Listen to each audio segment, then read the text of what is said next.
Hey, welcome to Hooked on Arm Wrestling. This is Brian, and today we're going to be doing our forearm workout. Probably one of my favorite things to do. It helps me for arm wrestling. It helps my hand, wrist, forearms.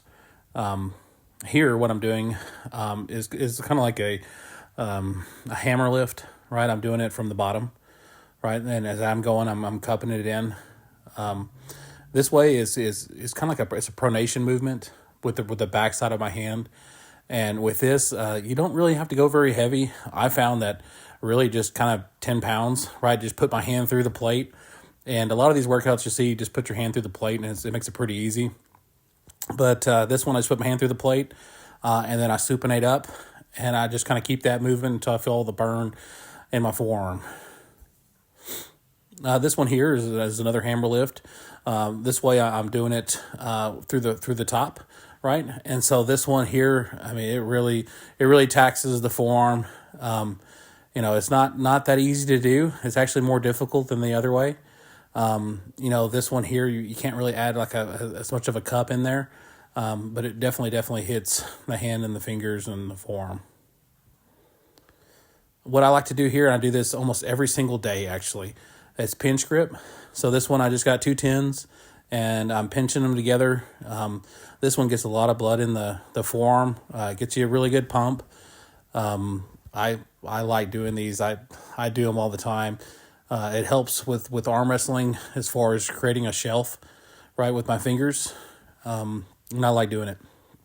I went a little bit heavier just to see if I could do it.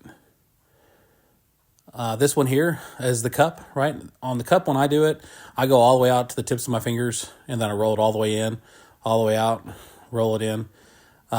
This one here definitely, helps work the cup, helps turn people inside when you're arm wrestling. Helps build that cup, make it pretty strong. Also, it's good for recovery work too. You don't have to go very heavy. I do sometimes, but I like to just kind of just keep doing reps and reps and 100 reps probably.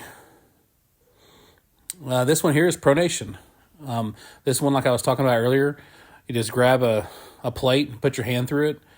This one's 25 pounds. When I first started doing it, I did the 10-pound plate, and I'd sit there and I'd walk around the gym. This one here, I'm pronating as well. This one's a cable machine. You can do cable machines. You can do bands. There's so many different ways that you can do pronation. This one, I'm trying not to do too much, of exaggerated movement. I'm only trying to focus on that pronation. This one, supination, I like to hook, right? So this one is I turn people in. I actually can go really heavy on this. It feels really good. But I try to isolate my supination as much as I can when I'm doing the workout. On all of these, I like to do lots of reps. I'll do. I really don't count how many reps I do. I just keep doing it until I have such a pump and a burn that I got to stop.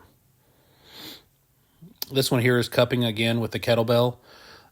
You put your hand through the kettlebell. You let the back side of it rest on the back side of your hand. If you got a heavier kettlebell or maybe one that has a bigger handle on it, what you can do is you can put a towel through there and it makes